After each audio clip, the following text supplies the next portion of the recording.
Welcome to Integral Yoga Podcast. Today I'm joined by Atman Fioretti, one of our beloved Hatha Yoga teachers. He teaches levels 1 and 2 and is involved with the Satchidananda Ashram prison project. Yes. Dedicating your time to serving at local prisons. So there's much I'd like to ask you about that. Sure. But I'd like to start with a more general question. What matters to you? What matters to me? What matters to me is just to have the energy to be able to serve. It's what keeps me going. To have this wonderful place to be able to participate and help out from time to time. It's definitely what keeps me going. Why is service important to you? Right, service. Well, I don't really have a lot of skills or a lot of formal experience or training or whatnot, but having the great blessing of taking teacher training and then intermediate teacher training, that's something that I can offer, and it seems to be accepted well, so it's fine. And I'm not a self-starter. So my life has just kind of drifted along. So to have a formal schedule, things to do every week is beneficial to me, just into my general well-being. Keep going like that. And the service component in particular, how does that make you feel when you serve? You know, considering maybe your state of being before your service and then reflecting on your state of being after. How does it change you once you feel, okay, I just really served someone? That's an interesting question. You know, service is service. You just do it for the sake of the service. And before I do my service, as Gurudev taught us over the years, I offer it to him and I ask his assistance. And I always feel like, and I tell him specifically, I say, Gurudev, you're the teacher. It's from you, through your teachers, that I learned how to teach. And ultimately, it's up to you. So help me. If I feel a little tired when I'm teaching a class or a little bit off, if I do that, if I kind of put it into his hands, it seems to work out in the end. So it's just it gives me an opportunity to be with people, wonderful people, and that alone is enough. I don't really think much past that. Just having the opportunity to be there, to share, and that does it for me. When you were younger, did you ever think that you would have a guru? That thought often comes to me. So I grew up in a lower middle class, working class neighborhood on the west side of Chicago. And you have to really realize this goes back to the 50s when I was growing up, right? And to think that I would become a yoga instructor living in the woods in rural Virginia, every time I think about that, I just think it's never even entered my mind at all, not even close. And that thought comes to me regularly. Just who would have thought? So how did that happen for you? How did it happen? Yeah. Well, I guess a simple way to state it is that after I got out of the military, the people that I hung out with, my friends that I reconnected with, were political, kind of left-wing. I guess you could characterize them as hippies. And we were breaking away from the strictures of religion, strictures of the political arena that we lived in. I mean, it was the issue of Vietnam. So as I got deeper into that lifestyle, then it was the political aspect, but then you always are looking for something spiritual, right? Well, most people do. So a lot of us were experimenting with different types of spirituality. We started with Western mysticism, people like Gurdjieff and Ouspensky and Madame Blavatsky and Theosophists and whatnot. And it was just reading books, and then naturally, if you're doing that kind of investigation, what would land in your hand is Autobiography of a Yogi by Paramahansa Yogananda, which I'm sure so many countless people have been affected by that book, and I was one of them. And it's an amazing experience. And so we were doing different types of meditation and whatnot. So we were opening ourselves up, and there were other just ways. your group of friends. Yes. Yeah. Mm-hmm. And there were other ways, other things that we were doing to open up our minds, our consciousness. And from there, another great influence of that time of the late '60s was through the Beatles, Maharishi Mahesh Yogi and transcendental meditation. And I had and how do you really, you can read all the books, but then when you have the experience of people that you know that have done that, become meditators, and to see how that affected their life, then that was I was skeptical at first, but that was kind of the proof for me that this was something worth trying. So then in 1970, May, I was initiated into transcendental meditation and started doing japa yoga, mantra yoga. And they did a little bit of pranayama, very little. They did a very little bit of hatha yoga.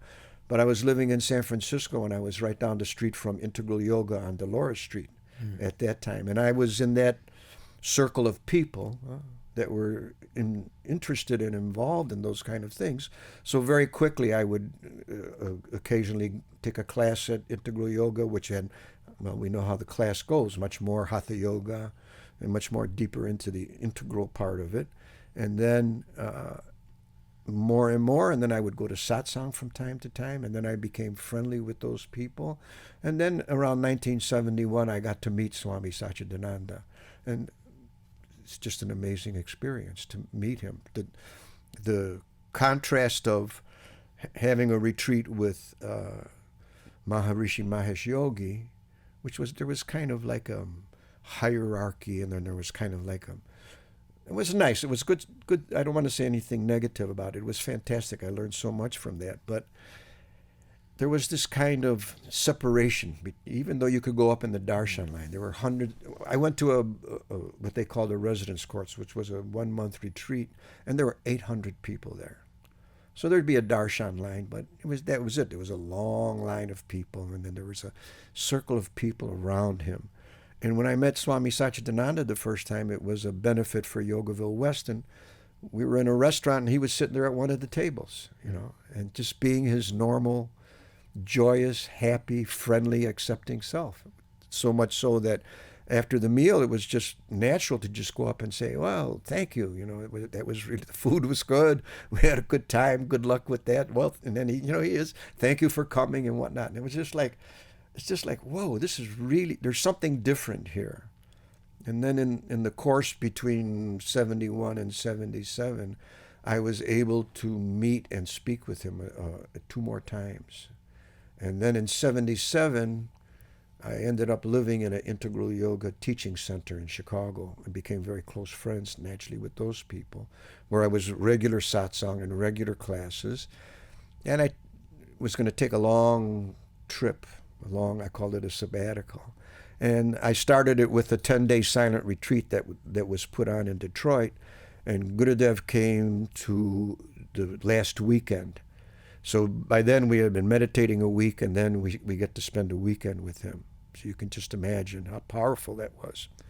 And then I did some traveling, and I was on the East Coast for Guru Purnima for July of that year. And so I went to Guru Purnima. First time, up until that point, I had no idea of what that meant. And I went to Guru Purnima in Connecticut, and at the puja, I felt, I don't know, how do you explain it? I felt that change, that switch, that flip from being interested and enjoying being around him to feeling that like, this is my guru and I'm a devotee. So that was it from July of 77. I know the exact time that happened. And making that decision for you, did it have a large impact? Oh, yeah.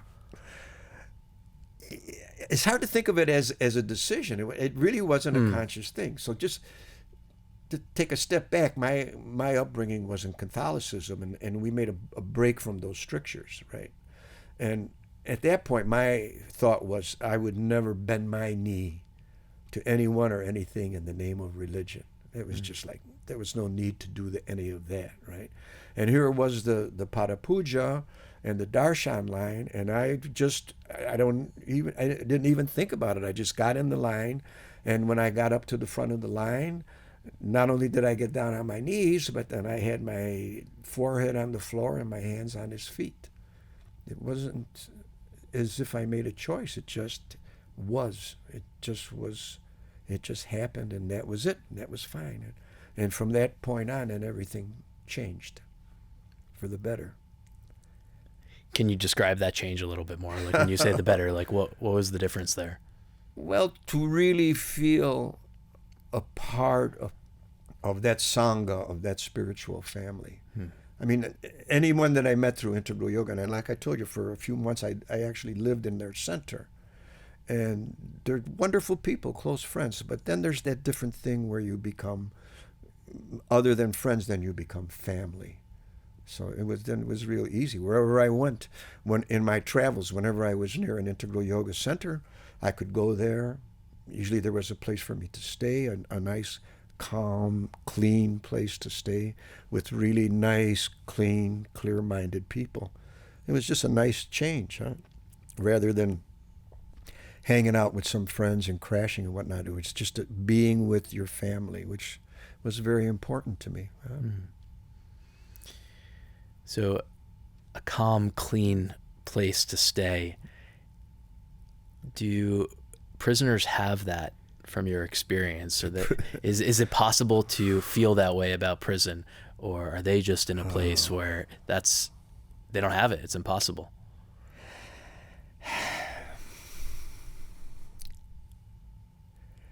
Possible, but extremely difficult. Extremely difficult. It's dealing with the group that I dealt with. They had now they call cell blocks pods. So in their pod, 64 guys live. And these 64 guys are in this pod because they've had a history of psychological problems, PTSD and whatnot, anger issues and whatnot. And so it was a wonderful program. They set it up so that these guys would live together, to have a sangha, to have a family. And they're in this place, and it's a little less hectic and crazy than the general population, what they call GP, right? Where it could be anyone and anything. So at least in this group, there's a group of men that are making a conscious effort to improve, to better themselves. And so, I mean, the prison in general is not dirty. I mean, they have a lot of help. There's always someone out there with a mop, sweeping and whatnot. It's not the cleanliness so much as it's just the vibe, the energy. Sometimes I would lose sight of the fact that you're in prison because I'm dealing with these guys over this last group that I worked with for 2 years. You get to know them very personally. You become friends. They were my friends. There's no other way to describe them. They became good friends. But then you look around and you see in the general population, when I was going from place to place, or sometimes I had an extreme amount of freedom within the walls of the prison. And you go around and you realize that there's 1,200 people in this prison. I'm dealing with 64 of them. I'm dealing with 64 guys that are consciously trying to make an effort to better themselves. But the reality of the other 1,140 people that are in there is that some of them have done really rough things, and they have a rough lifestyle, and being in the prison can be a very dangerous thing. I would sometimes lose sight of that, but eventually it would come back to me. Yeah? There's a lot of violence there just under the surface, and sometimes above the surface too. Why do you think our country has such a high incarceration number? I mean, you can almost take their record, and you'll see in a majority of the inmate populations, you'll see the pattern. Huh? They come from a broken family. Many times they come from a family that has had legal issues, drug issues. Drugs are, I mean, ubiquitous in everything that goes on in there. There's always 90% of the times there's drugs in the background that are involved on some level. So there is no sense of community. There is no sense of family. They don't have that. They don't have the opportunity, and they get into the lifestyle. You go with what's the easiest to survive. And in many cases, it's the drug culture, and the drug culture leads to crime, and the crime leads to prison. It's a generality, but it's not that far off, I think, of what the situation is with the majority of the people that are in that prison. Do you think it has to do with a feeling of loneliness? Like, do those things occur because someone feels lonely, they don't have that sense of connection, community in their lives, and therefore everything kind of springs from that? Or definitely a lack of connection, because what's that? I mean, we all are familiar enough with the news to know what that lifestyle is. It's very dangerous. Even though they're making lots of money, even within their own group, there's constant back and forth. There's constant fear. There's constant anger between them, and jockeying for who gets the most and who does more. So even though they'll say, well, that's the only family I have, you'll hear that sometimes with these people that in the gangs, but there's no peace within those gangs. It's just a constant struggle. There's constant violence there. So how can you connect? I don't think it's really possible to connect. I mean, they must connect on some level, but for a deep connection, no, it doesn't happen. It doesn't happen. And in the prisons, is it a similar kind of vibe, or have you seen that there is a sense of community and a family that can develop among the inmates? Well, I have to say that my experience was limited to my group, right? And yeah, they have a sense of community. They identify with the guys that are in their pod. My experience with the general population is not. I don't have that much experience with them. I could just say offhand, no, I don't think so. I don't think so, because they're still. I mean, when I get my orientation, when I took my training before I went into the program, they give us a primer on the gangs and how they operate and whatnot, and we all see in the news, we get some idea of what these things are like. So there's gangs, there's tension between the gangs, there's tension between the races. So that goes on all the time. So the prison that I went to, Buckingham Correctional, from what I can tell, from my experience, as prisons go, it's a better one.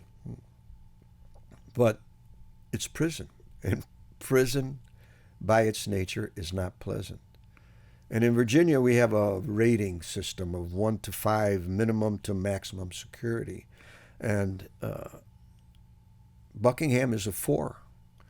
So there's a lot of guys in there that have done very serious crimes and are going to spend a lot of time in jail. And it's gray and it's grim, But, like I say, they keep it clean.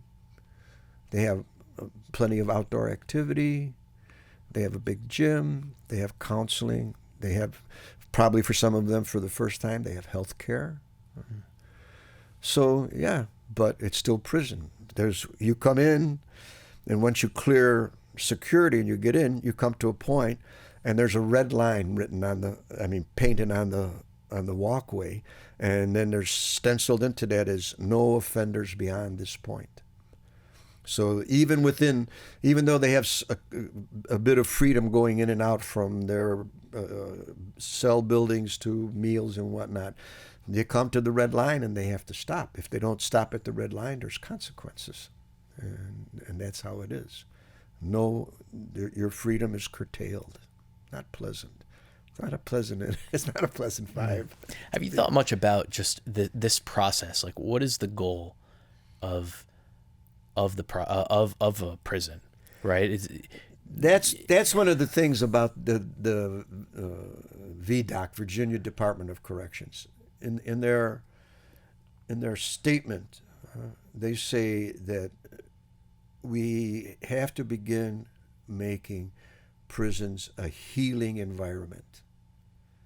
And it's a very, very difficult task. So at least they're making that statement. They're putting it out there.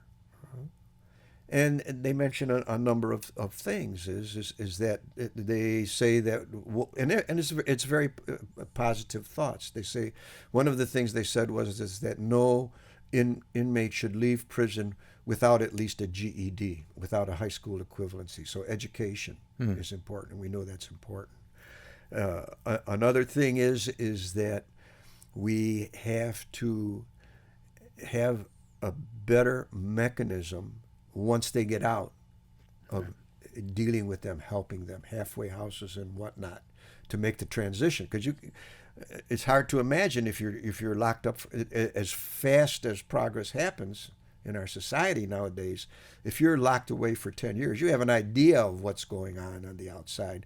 But when you hit on the outside and you actually have to deal with it, it must be overwhelming. It is overwhelming. Sure. And I'm just throwing 10 years. There's guys in there that do 20 years. They do a generation and then they're back on the streets, and then they're expected to become convicted felons. They're expected to become a productive part of society. How do you do that? You need a lot of help from society to do that. And I think maybe even the help from society can be just considering the situation that these people are in, right? Okay, so you commit a crime, you do something that's wrong. Okay, now what? So in a way, I think just locking someone up and just the idea of punishment, I guess, seems like an easy way. I mean, maybe punishment is effective. I'm not saying that it's not. Okay, you're punished and then you learn not to do that thing again. But what is the goal when someone does something that's wrong? What are we trying to then teach that person in a way, right? So I guess the idea of rehabilitation, which it's called rehabilitation, but actually to dive deep into that question and ask what rehabilitates, because ultimately, especially if they're going to be, coming back into society again, right? How many multiple offenders are there? Right, already there's that's the word, recidivism. Yeah, recidivism. So you haven't achieved the objective if someone is going through this process and then they're committing a crime again, then you haven't been successful. Yeah. I mean, it's that's the expectations. How do you, even if they get an education, say they do it. Some of my guys I know that have completed college while they're in prison. They're in there long enough that they take correspondence courses. Teachers come in from UVA and from the junior college and teach them courses, and they get their degree. And if they go out to work, unless they get lucky, that's always there. Convicted felon, right? And so that's how do you overcome that one? That's a really difficult one. Right? So it's having people generally more open to take a chance with someone like that who's been incarcerated, to feel that they have been rehabilitated, to give them the support, and then let them integrate back into society. But it's just such a difficult situation. I mean, sociologists write book after book. They study it year after year, and there's all kinds of things out there. But you just really educate them and make them able to support themselves without having to go back into their lifestyle. And what would be the yoga approach? The yogic way of handling a situation when someone does something that we would classify as wrong. What would yoga say about it? What might Gurudev say about how to act well, I mean, in those situations. there's the book that Reverend Kumari Desachi wrote. Basically, it's transcriptions of talks Gurudev gave to prisoners. And his advice was, you're going to be locked up, and it's up to you how you make it while you're in. You're going to be in. You can either make it suffering, or you can make it like being in a monastery in a retreat, and do your practices and get yourself back to yourself. It's up to you to make that choice. And that's a difficult choice to make because there's a lot of distraction within the prison. But yeah, I mean, it's really, it's interesting because, so I just finished up a cycle of 2 years in the men's prison here. But a few years back, I also did 2 years in a maximum security women's prison. And the reason I'm bringing that up was one of the women that I taught yoga to in that prison, she came to me, introduced herself, and said, I'm the longest serving woman in maximum security in the Virginia Department of Correction. She had been in prison 40 years. And she told me, I fought the system for 20 years, and it took me that long to realize that that didn't work. And then I buckled down, and I got an education. She had a job where she ran a department that the prison translated books into Braille. It's a skill that they have to learn. And they had a department there, and she ran that department. She got her college degree. And she said, and now I have purpose in my life. She said, but it took me 20 years to get to that point, to even make the effort. It's like, and the good news is that after about 42 years in prison, that she got paroled. Mm. And she had a skill, and she said she had a job lined up that if she had gotten paroled that she could go to. So that's a success story, but those kind of stories are few and far between. So it takes, I mean, 20 years to get to the point where you're not fighting the system, where you're going to go along and take advantage of whatever they offer you. But that's tough. That's a tough road to hoe, you know. Mm.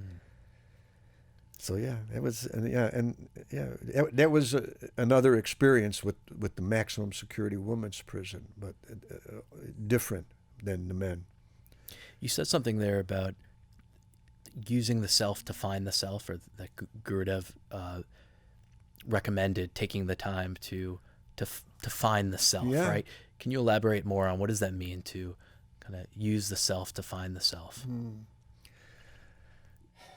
Well, so I don't know if this will answer your question, but I'll give you a story, right? So I'm in Buckingham Correctional, and I go into the room where I teach my class, and there's a blackboard, and I look on the blackboard, and there written on the blackboard is the symbol for Om.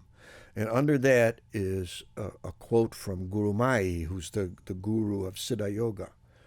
And part of the reason that I'm involved in teaching in prison is through Siddha Yoga, because my brother is a Siddha Yoga meditation teacher, and he's been teaching meditation in prison for many years. And it's through his example that I got interested enough to contact Reverend Barcel, Lakshmi Barcel, and get involved myself. So I'm very familiar with Siddha Yoga, and here's quotes from Guru Maya on the board, and I'm like stunned. How, I mean, I said, what, did an angel come in overnight and write the Sanskrit and write these quotes from Guru Maya on the wall? So I went to my friend, the psychologist, who was running that program that I was involved in, and he said, no, there's a Siddha Yoga class here, a meditation class, it's been going on for a long time. So I asked him, well, give me the contact information for the person that's leading it, assuming that it's someone outside of the prison who's coming in like me and teaching meditation, and I want to be in contact with that person because we have a lot in common. So no, he said, the teacher is an inmate. So I know from Siddha Yoga that in order to be certified as a Siddha Yoga meditation teacher, you have been very well trained over a long period of time, and it's not something you can just pick up and say, I'm a Siddha Yoga meditation teacher. So I arranged to meet this gentleman, And his name is Brother Chavis, Al Chavis. And Brother Chavis has been incarcerated for 40 years, and he teaches Siddha Yoga meditation. And he's an example of what, if you do go to the self, huh? That's what they said. What do we say? Huh? The guru is within the self. He's obviously, at this point, he's really in connection with the self. And from that place, he's sharing it with these guys, and they just love it. So occasionally I would go and sit in with his classes, and we would do a little chair yoga because it was in the evening. We couldn't really do hatha yoga. We do a little bit of chair yoga, and then I would participate in their little Siddha Yoga satsang, and we would meditate together. And it was just a great, great experience. But he's in prison for 40 years, and I asked, it's a question you don't really ask, but in his case I asked him, because I became so close to him. I said, Brother Chavis, is there a chance that I'll be able to meet you on the outside and that I can bring you to Yogaville and see that you got a chance to go to your ashram in New York? And he said, well, he said, there's a possibility. And when you hear that, it's like iffy. There's a possibility in 2 or 3 years I might be able to come up for parole. And that really, and I shouldn't have been shocked by that, but it still is a shock, because it's like a good friend of yours who's been there locked up for so long, and you feel like this guy is really, he's the model of rehabilitation. This person is very, very calm and centered, and just people just love him. And he was the guru to me. He just looked, and I kind of shook my head, and he could see that it upset me. And he just said, it is what it is. And that's it. That's where his life is at this point. He just accepts. He lives in the now. He accepts for day to day. So, as I say, when people ask me about prison, I say, well, it's a constant. I mean, teaching yoga is a constant learning, right? You teach yoga, you never stop learning as you're teaching.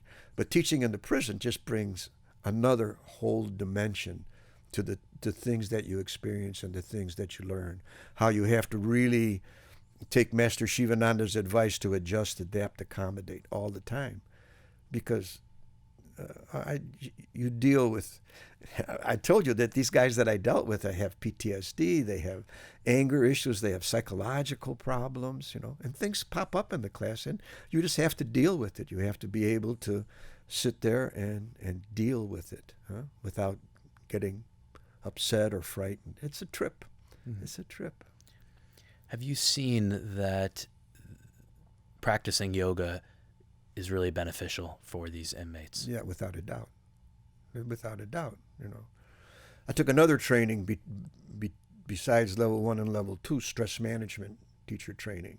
And that was fantastic because it's very practical, and it's on a level of if you were going into a corporation and you wanted to do a stress management session with these professional people, and doing chair yoga so that you don't have much time to really do a whole session, and talk about what is yoga and how to deal with stress. We know we live in a highly stressed society. And as soon as I started taking that training here at Yogaville, immediately I started putting it into practice in the prison. And talk about just the simplicity of, so as I say, as much as they have their little pod where they're together, but they have to interact with the rest of the prison. And stresses are there. The stress is always there in all our lives, but stress is there. And just to tell them, and they'll come to me and they'll tell me incidents, things that have stressed them out. And I tell them, well, always remember the breathing. We all know that the breathing is so important, the bridge between the mind and the body. Mm-hmm. So I just as simply say, when you get angry, people tell you count to 10. I say, well, that's good, but take 10 deep 3-part breaths. Watch your breathing, calm your breathing, and you can calm the situation down.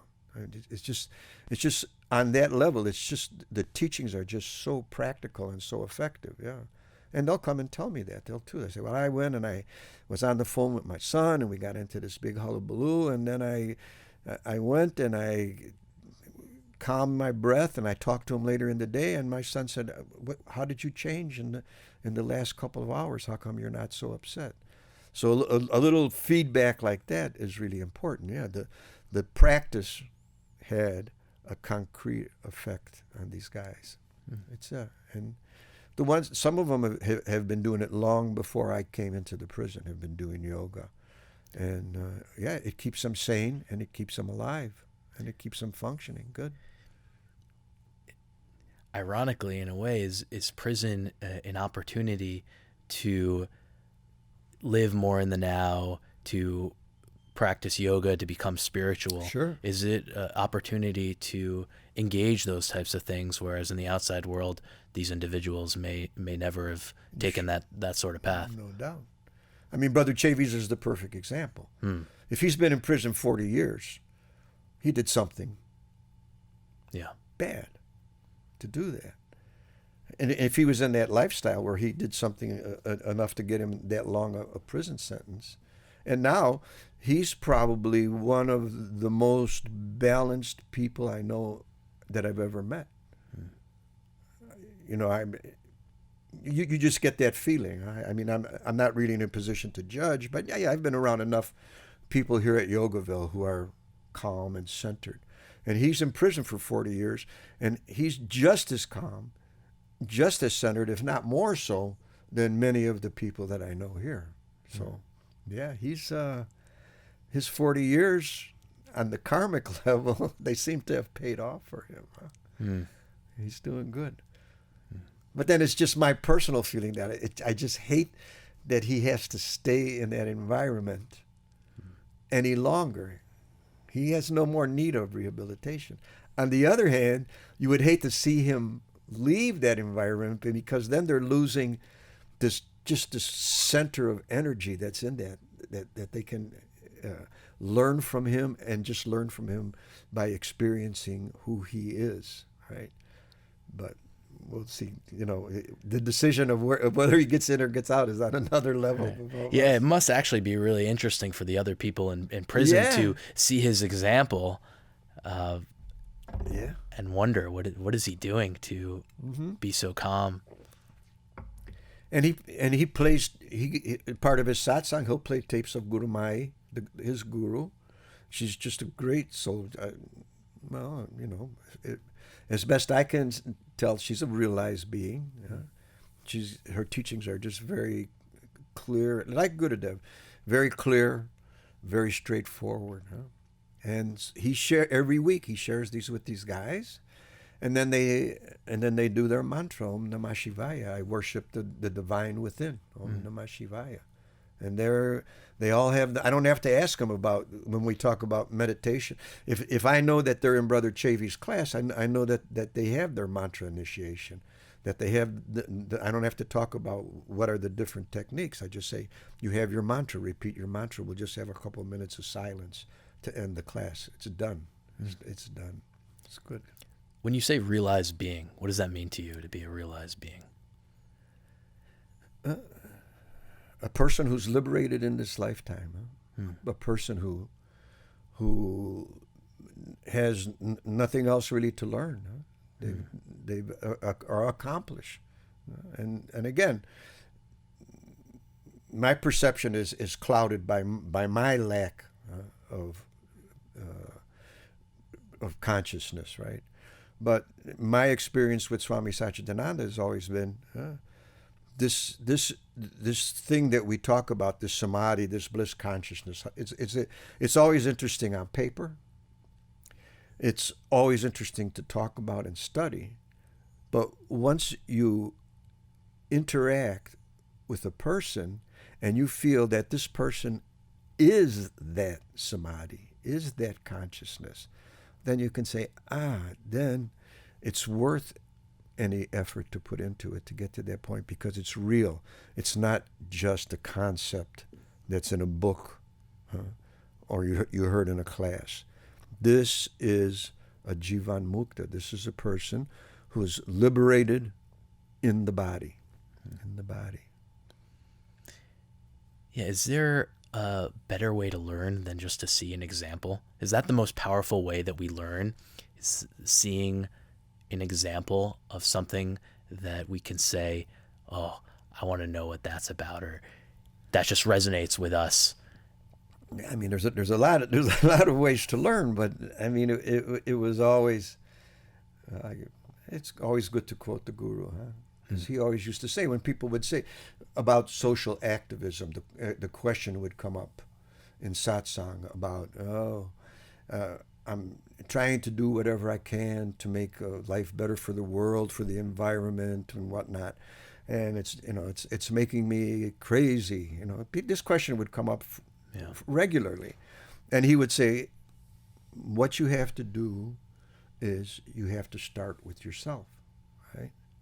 Do what you can, but unless you're working on yourself, then you're not going to be able to do really good, right? Because if you're working on yourself, people will feel that, right?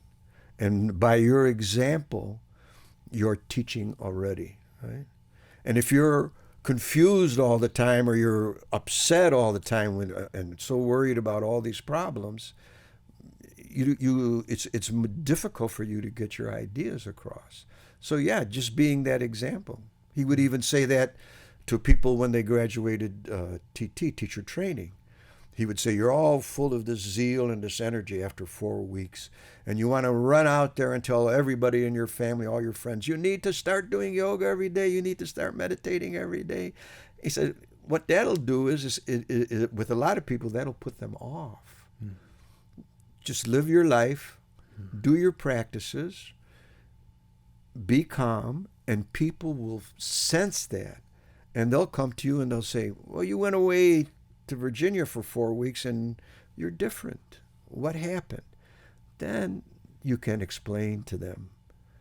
Let them come to you. You can explain to them, and then you can share the energy with them. Huh? So that's the way to do it. I heard him say that along those lines a number of times. Huh? Cool your jets. Don't go running out there and just want to convert everybody right away.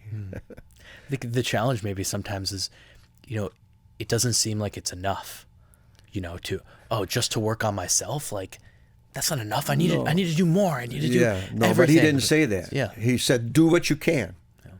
Do what you can. But the question would come where people have worked themselves into a frenzy.